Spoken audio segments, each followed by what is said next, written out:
Hi everybody, Mike McConville here again one more time. Sorry for the long delay since that last video. We've been very busy, kind of ramping up for our debut at Nashville NAMM, which was an awesome time. Met some great people.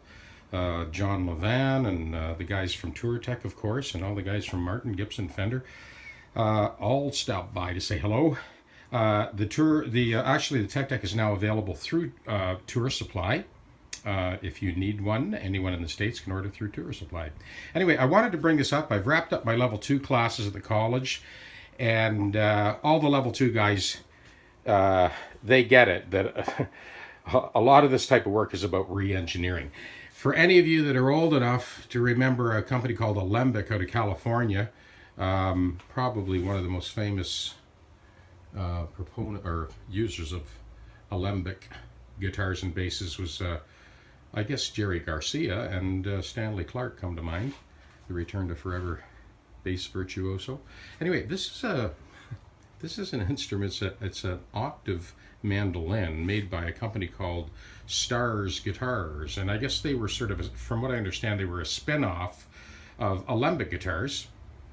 And you can kind of see the resemblance in the the sort of laminations in the wood and the shape of the body. But there were a few issues with this. One of my students from a couple of years ago, Adrian Jones, who runs a very successful teaching business out of Kitchener-Waterloo, brought this to me. And he thought I should take a run at it because there are multiple issues.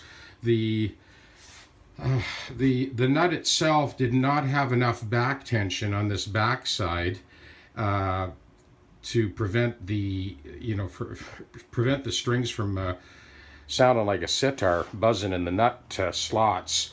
While I was at it, I actually made a new nut, brass nut, compensated nut, and I got that big chunk of brass on there. I know it seems overkill, but it's not, because there's so much tension with the mandolin tuning, so much tension behind the nut that the regular the regular string tree that you put on Strata or Tele, you just fleck it off like a flea.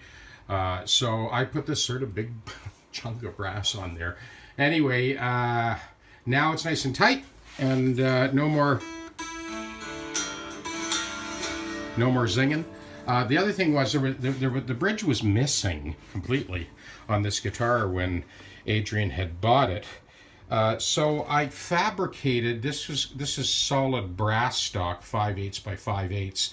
I fabricated this bridge, and it works as a wraparound, so the strings actually come through these holes and come diagonally down to the back of the bridge, and then there's sort of a elliptical relief cut on the underside of the bridge where the strings come up, and this created the tension that we needed to get the strings nice and tight at the focal point on the saddle. They were also sort of buzzing. Now they're good and tight. I sculpted a new bridge because there was no bridge, and it's not like you could retrofit like a guitar bridge because of the string spacing and just the 4 courses of 2.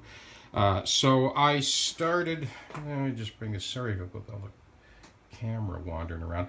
It's essentially a sandwich of kind of rosewood and brass, and it's curved to match the curvature of the fingerboard, and then basically sculpted and intonated, right? So it's the intonation is absolutely perfect on this thing now. Anyway, I thought I thought it'd be kind of an interesting video for the level 2 students that certainly understand the idea of sort of re-engineering and retrofitting instruments when the manufacturers don't quite get it right.